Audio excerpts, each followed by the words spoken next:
जमाना कदीम में किसी रियासत पर एक बादशाह हुकूमत करता था। वो बादशाह एक अच्छा और नेक दिल इंसान था, लेकिन ज्यादा अक्लमंद न था। इसीलिए उसे हमेशा होशियार और समझदार लोगों की तलाश रहती थी, ताकि उसकी रियाया बेहतर हो और मुल्क तरक्की करके दुश्मनों को अपना गुलाम बना सके। बादशाह की अपनी मौजूदा रियाया भी उसे कुछ खास कारामद महसूस न होती थी। वो लोग सिर्फ मशवरे देते थे और उसके बदले तनख्वाहें वसूल करते थे, मगर उनके मशवरों में वो तासीर न थी जो बादशाह चाहता था।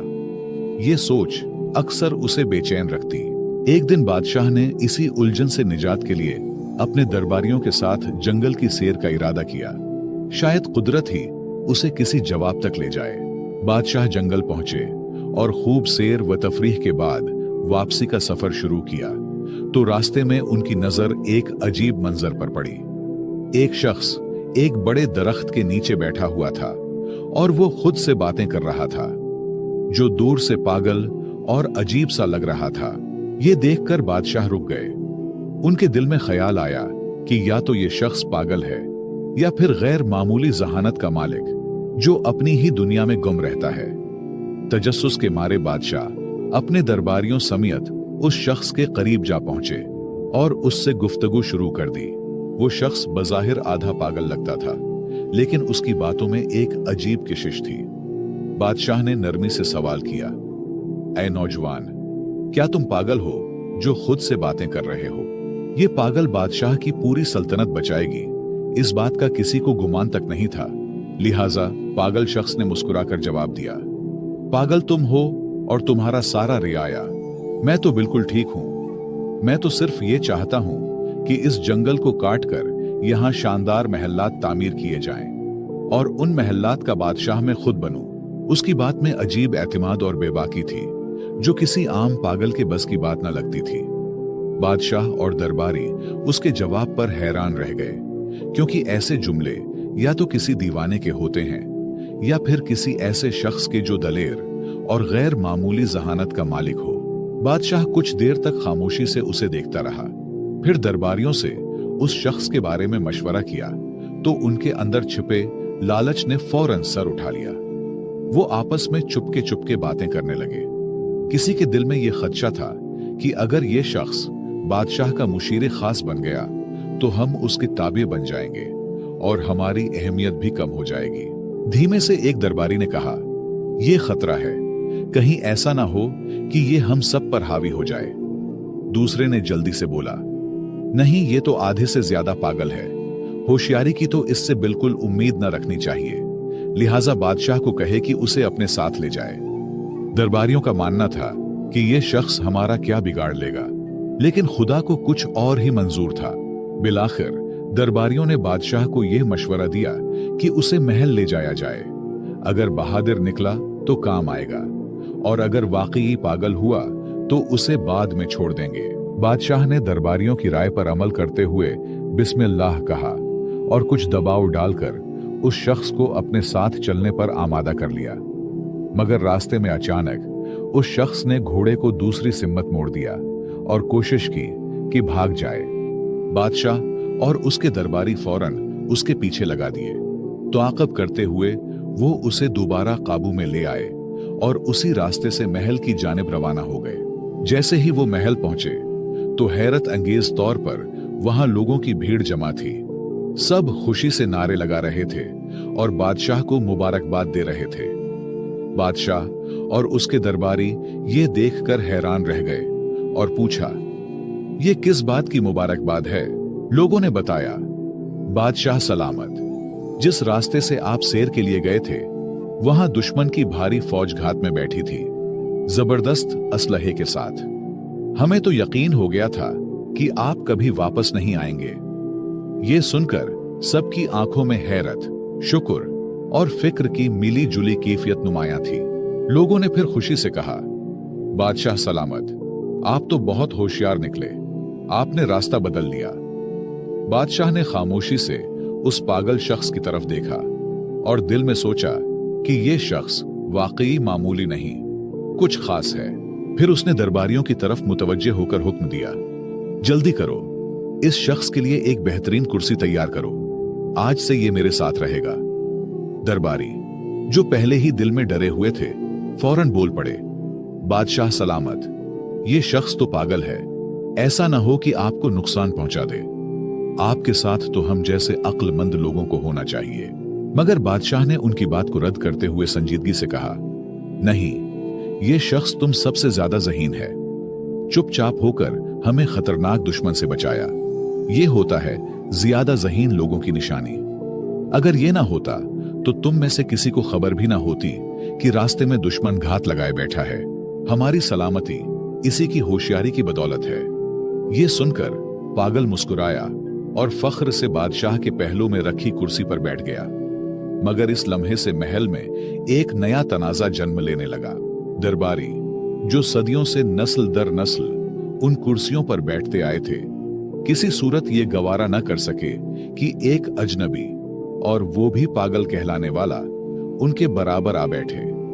वो दिल ही दिल में जलने लगे और उस शख्स के खिलाफ साजिशों का जाल बनने लगे। लेकिन जिसे अल्लाह ताला इज्जत अता करे, उसे दुनिया की कोई ताकत गिरा नहीं सकता। इज्जत व जिल्लत का इख्तियार सिर्फ उसी के हाथ में है। ये कहानी सुनकर आपका अल्लाह की कुदरत पर यकीन और भी पुख्ता हो जाएगा। अल्लाह बादशाह को गिराकर फकीर बना सकता है और पागल को बादशाह बना सकता है। और जब वो किसी को बुलंद करना चाहे तो दुनिया की सारी साजिशें नाकाम हो जाती हैं। दरबारियों की साजिशें, उनका हसद और मुखालफत उस पागल को इज्जत कैसे देता है, आइए जानते हैं। एक दिन सुबह जब महल में दरबार सजा हुआ था, रियाया के चंद अफराद आगे बढ़े और उस शख्स के पास पहुंचे जिसे सब पागल कहा करते थे। अदब से बोले, भाई साहब, आप पर सलामती हो, हम आपसे कुछ जरूरी बात करना चाहते हैं। रियाया ने बात करते हुए कहा, भाई साहब, आपको हमारे बादशाह के उसूलों और दरबारी आदाब का कुछ अंदाजा नहीं। हम तो बस ये चाहते हैं कि आप किसी गलत फहमी में कोई ऐसा कदम न उठा लें जिसकी वजह से आपको सजा भुगतनी पड़े। पागल ने हैरत से कहा, क्या मतलब, मुझे सजा मिलेगी? मैंने तो कभी नहीं कहा था कि मुझे यहां महल लाया जाए। ये कैसी मुसीबत है, मुझे वापस ले चलो। उसकी बात सुनते ही रियाया के चेहरे पर एक हल्की सी खुशी की लहर दौड़ गई। उन्हें लगा कि उनकी चाल कामयाब हो रही है, लेकिन बादशाह की डर से उसे डराकर महल से निकाल नहीं सकता, बल्कि नरमी से अपनी बात मनवाने की कोशिश करते हुए बोले, भाई साहब, आपको अंदाजा नहीं है कि अगर आप हमारी बात मानेंगे तो आपको क्या कुछ मिल सकता है। पागल, जो सजा के लफ्ज से वैसे ही खौफजदा था, फौरन घबराकर बोला, ठीक है, बताओ क्या करना है। मौका देखकर एक मुशीर, जो खुद बादशाह का करीबी मुशीर खास था और जिसकी कुर्सी अब उस पागल के जेर कब्जा थी, आगे बढ़ा और मौकारी से बोला, हमारे दरबार की रिवायत है कि दरबार का आगाज तभी होता है जब कोई शख्स बादशाह को थप्पड़ मारे या कोई ऐसा अमल करे जिससे दरबार बेदार हो जाए। पागल, जो अक्ल से बिल्कुल पैदल था, वो फौरन बोला, अरे ये तो कोई बड़ी बात नहीं, थप्पड़ किया, मैं तो बादशाह को लात भी मार सकता हूं। रियाया ने उसकी बेवकूफी पर हंसी छिपाते हुए उसे शाबाशी दी और खुशी से मजीद उकसाया। जब बादशाह कुर्सी पर बैठे तो तुम जाकर उसकी गर्दन पर जोरदार थप्पड़ रसीद करो, फिर देखना बादशाह इतना खुश होगा कि तुम्हें ढेर सारे इनामात से नवाजेगा। पागल ने भूलपन से बात मान ली। जब अगले दिन दरबार लगा और बादशाह तख्त पर बराजमान हुआ तो पागल निहायत सादगी से आगे बढ़ा और एक जोरदार थप्पड़ बादशाह की गर्दन पर दे मारा। इस जोर से बादशाह का ताज दूर जा गिरा, लेकिन जैसे ही ताज जमीन से टकराया, उसके नीचे से एक खतरनाक बिच्छू निकल आया। बादशाह फौरन चौंक कर खड़ा हुआ और उसे यह समझते देर न लगी कि अगर वो ताज सर पर रख लेता तो बिच्छू उसे काट लेता। शुक्रगुजारी से भरे दिल के साथ बादशाह ने पागल को सीने से लगा लिया। बादशाह ने पागल को सीने से लगाते हुए खुशी से कहा, मेरे अजीजों, ये सिर्फ एक शख्स है जो मुझसे सच्ची मोहब्बत रखता है। अगर ये मुझे थप्पड़ न मारता तो आज शायद मेरा आखिरी दिन होता। बादशाह के हुक्म पर पागल के लिए एक शानदार दावत का एहतिमाम किया गया और साथ ही उसे एक खूबसूरत महल भी इनाम में दे दिया गया। रियाया, जो पहले ही उससे हसद में मुब्तला थे, अब और भी परेशान हो गए। उनके दिलों में खौफ बैठ गया कि अगर यूं ही सिलसिला चलता रहा तो ये पागल उन सब की कुर्सियों का वारिस बन जाएगा। चुनांचा वो आपस में सरगोशियां करने लगे, यार ये बंदा तो बहुत तेजी से ऊपर जा रहा है, कुछ करना पड़ेगा, वरना हमारी सब इज्जतें और रुतबे खत्म हो जाएंगे। दूसरी तरफ वो आधा पागल दिल ही दिल में सोच रहा था, ये रियाया तो वाकई बड़े सच्चे और हमदर्द लोग हैं। देखो कितना जबरदस्त मशवरा दिया था। खुशी खुशी उसने दिल में फैसला कर लिया कि अब से जो भी ये लोग कहेंगे वही मानूंगा। अगले दिन रियाया दोबारा मशवरा करके उस पागल के महल पहुंचे। वो सब अंदर से तप रहे थे, मगर जाहिरी चेहरों पर मुस्कुराहट सजाए बैठे थे। एक मुशीर ने नरमी से बात शुरू की, भाई साहब, कल की तरकीब कैसी लगी? अगर आप थप्पड़ न मारते तो बादशाह आप पर शक करता और शायद आपको सजा भी हो जाती। पागल, जो अब इत्मीनान से महल में रह रहा था, मुस्कुराकर बोला, हाँ बिल्कुल, आप लोग बहुत अच्छे हो, आपकी तरकीब ने मेरी किस्मत बदल दी। रियाया ने मौका गनीमत जाना और अगला जाल बिछाया। लेकिन यह तो सच है कि जिसे अल्लाह रखे उसे कौन चखे। जितना मर्जी आपके खिलाफ कोई साजिश करे, लेकिन अगर तुम सच्चे हो और अल्लाह तुम्हारे साथ है तो कोई कुछ नहीं बिगाड़ सकता। रियाया ने पागल को मुखातब करते हुए कहा, अब एक और बात सुनो। सुबह जब दरबार लगे और बादशाह कुर्सी पर बैठने लगे तो तुम फौरन उसकी कुर्सी पीछे से खींच लेना। देखना, तुम्हें आधी बादशाहत मिलेगी। यह काम आसान नहीं, लेकिन तुम तो बहादुर हो, कर लोगे। पागल जल्दी से बोला, एक क्या, मैं तो 2 कुर्सियां भी खींच सकता हूं। रियाया हस्बे मामूल उसे शाबाशी देते हुए रुखसत हुए और सुबह दरबार में वही हुआ जिसकी उन्होंने पागल को करने को कहा था। जैसे ही बादशाह तख्त पर बैठने लगा, पागल ने मौका देखकर कुर्सी पीछे खींच ली, मगर बादशाह ने खुद पर काबू रखते हुए गिरने से पहले संभल कर खड़ा हो गया। जब उसने पीछे मुड़कर देखा तो हैरान रह गया कि कुर्सी का एक पांव अंदर से पहले ही टूट चुका था। बादशाह ने फौरन पागल की तरफ देखा, उसे गले लगाया और बुलंद आवाज में सबके सामने कहा, देखो ये शख्स कितना होशियार और वफादार है। अगर ये ना होता तो मैं कुर्सी समेत जमीन पर गिरकर जख्मी हो जाता। फिर उसे तमगा इम्तियाज देकर अपने फौज का जर्नेल मुंतखब कर दिया और दरबार में एक बार फिर उसकी बहादुरी की दाद दी गई। ये देखकर रियाया सर पकड़कर रह गए।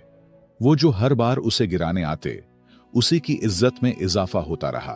अब वो तंग आकर एक दूसरे से कहने लगे, यार ये कैसी मुसीबत है। हम तो चाहते हैं कि उसे सजा हो, बादशाह नाराज हो और वो फांसी चढ़े, मगर ये हर बार बाजी मार जाता है। अब मामला हाथ से निकलता देखकर मुशीरों ने एक गहरा मंसूबा बनाया, ऐसा मंसूबा जो पूरी सल्तनत को हिलाकर रख सकता था। सबने मिलकर फैसला किया कि वो पड़ोसी बादशाह से खुफिया राब्ता करेंगे, उसे जंग पर उकसाएंगे और वादा करेंगे कि हम तुम पर हमला करेंगे। लेकिन बादशाह को इत्मीनान दिया गया कि रियाया सब आपके साथ है, सब हम संभालेंगे, बस तुमने सिर्फ हमारे जर्नील को मारना है, बाकी सब कुछ हम पे छोड़ दे। रियाया ने यह साजिशी खत भेजा और दूसरी बादशाहत की जांच पड़ताल के बाद वो राजी हो गया। अब रह गई सिर्फ एक बात, अपने बादशाह को जंग पर आमादा करना। चुनांचा रियाया ने अपने चंद आदमी जख्मी कर लिए और बादशाह के सामने आकर कहने लगे, बादशाह सलामत, हम कब तक सब्र करें? अगर कल आपको कुछ हो गया तो पूरी सल्तनत रोएगी। दुश्मन हमला आवर हो रहा है, हमें अभी फैसला करना होगा। मुख्तसर ये कि बादशाह ने जंग की ढूल बजा दी और अपने फौज को रियाया समेत जंग के लिए रवाना कर दिए। अब लश्कर का सिपा सालार पागल है, लेकिन सब मिलकर भी पागल का कुछ नहीं कर सकता, सिर्फ पुष्ट पीछे हंस रहे थे। जब वो दुश्मन मुल्क की सरहद पर पहुंचे तो वहां की फौज पूरी तैयारी के साथ मौजूद थी। दोनों जानिब की अफवाज जब जंगल में दाखिल हुए तो पागल ने हुक्म दिया, सब रुक जाओ, सबसे पहले मैं बादशाह से खुद लड़ूंगा। चूंकि वो कमांडर था, पूरी फौज रुक गई। पागल ने जोर से आवाज दी, ए बादशाह बाहर आ। दुश्मन बादशाह आया और दोनों जंगल के बीचों बीच आमने सामने खड़े हो गए। अचानक एक खूंखार शेर झाड़ियों से निकला और दुश्मन बादशाह पर हमला कर दिया। पागल, जो असल में सिर्फ तलवार चलाना चाहता था, दिल में कोई जाती दुश्मनी नहीं रखता था, फौरन आगे बढ़ा और शेर से लड़ने लगा। एक सख्त जंग के बाद उसने शेर को मार गिराया और बादशाह को जख्मी हालत में उठाकर लाया। दुश्मन बादशाह खून से लथपथ था, लेकिन जिंदा बच गया। अपनी फौज को देखकर इस बादशाह ने कहा, नहीं, लड़ाई नहीं होगी। मैं उस कमांडर को माफ करता हूं, उसने मेरी जान बचाई है। यह निहायत बहादुर और होशियार शख्स है। हम जंग नहीं चाहते। हाँ, जो रियाया उसके साथ आए थे उन्हें गिरफ्तार करके कैद में डाल दो। यह सुनकर पागल ने फौरन तलवार निकाली और गर्ज कर बोला, खबरदार, अगर किसी एक मुशीर को हाथ लगाया तो। बादशाह ने उसकी वफादारी देखकर दिल ही दिल में कहा, क्या कमाल का बंदा है, दुश्मनों को बचाता है और खुद को भूल जाता है। अब पागल का चर्चा पूरी रियासत में होने लगा। उसकी बहादुरी और सच्चाई ने सबके दिलों को जीत लिया। यहां तक कि बादशाह ने उसे अपनी बेटी के निकाह में दे दिया। रियाया, जो पहले ही अंदर से जले बैठे थे, ये मंजर देखकर चुप तो रहे, लेकिन हर कदम पर जिल्लत का बदला उनका मकसद बन गया। अब तो दोनों रियासतें एक बनने लगे। दोनों की दुश्मनी दोस्ती में बदल गई। लेकिन रियाया ने एक और नया जाल बनने का फैसला किया। एक दूसरे से कहने लगे, अगर इस पागल को हमने न रोका तो कल हम सब उसके गुलाम बन जाएंगे। उसे खत्म करना जरूरी है। सब ने एक जबान होकर हां कर दी। लेकिन उनमें एक बूढ़ा मुशीर भी था, तजर्बाकार और दिल का नर्म। उसने बड़ी कमाल की बात कर दी। वो उठा और निहायत संजीदगी से बोला, दोस्तों, मेरी बात गौर से सुनो। दुनिया में हर शख्स को अल्लाह ने एक खास मकाम, हैसियत और सिफत अता की है। और याद रखो, जिसे अल्लाह इज्जत देता है, दुनिया की कोई ताकत वो इज्जत छीन नहीं सकती। अगर तुमने उसे मार भी दिया तो याद रखो, उसकी इज्जत और भी बढ़ जाएगी। और अगर तुम ये समझ रहे हो कि उसके मरने से तुम्हें तुम्हारी खोई हुई कुर्सी वापस मिल जाएगी, तो तुम धोखे में हो। एक दिन सच सामने आ जाएगा और तुम सब अपने अंजाम को पहुंचोगे।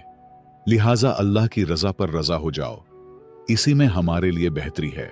उसने सांस लिया और फिर नरमी से कहा, तुम सब सिर्फ एक बात समझ लो, वो बज़ाहिर पागल है, लेकिन अल्लाह ने उसे एक नायाब सिफत अता की है, किस्मत। अगर पूरी रियासत भी उसके खिलाफ हो जाए तो वो अकेला ही जीत जाएगा।